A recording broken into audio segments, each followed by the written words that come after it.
চালের গুঁড়াটা এইভাবে ভাজার কারণ কি মা এভাবে ভাজতেছেন? এটা ভাজলে আঠা নেই, আঠা নিয়ে বানাইতে সুন্দর হয়, জোড়া হয়। এটা এইভাবেই করতে হয়।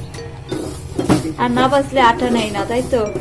কাইটা আঠা নেই না। হ্যাঁ, ভাজলে গুঁড়িটা খুব সিদ্ধ হয়। ভাজাটা হয়েছে যে এটা কিভাবে বুঝবে?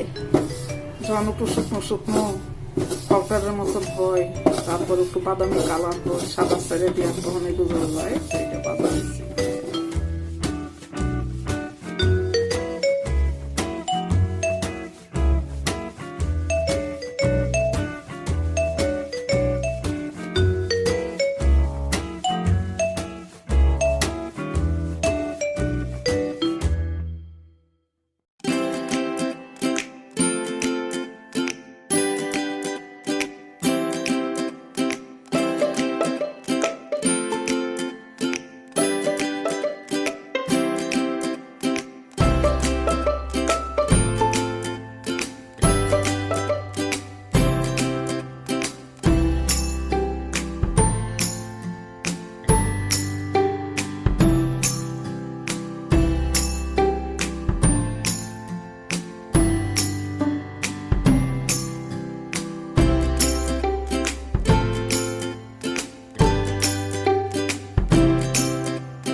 এই কাইটা যত মাখাবেন পিঠা তত বেশি সুন্দর হবে।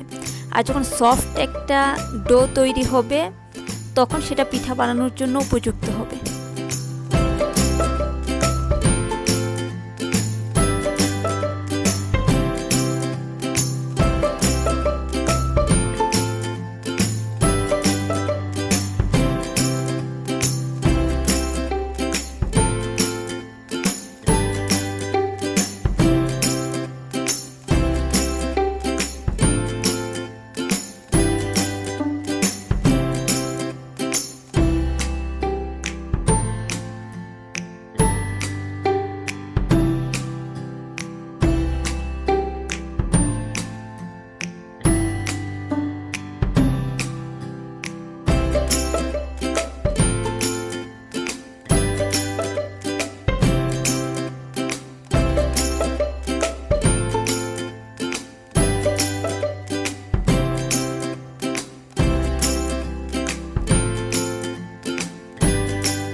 এমন বলক ওঠার পর পিঠাগুলো ছাড়তে হবে।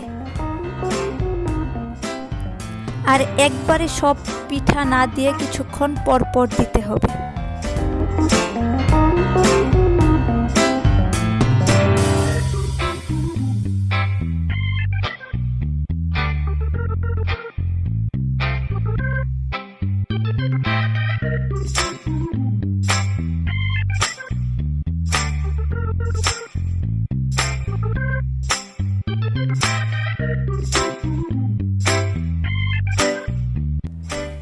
যখন এমন ঘন হয়ে আসবে আর পিঠা রসটা সমান সমান হবে তখনই হয়ে যাবে পিঠাটা।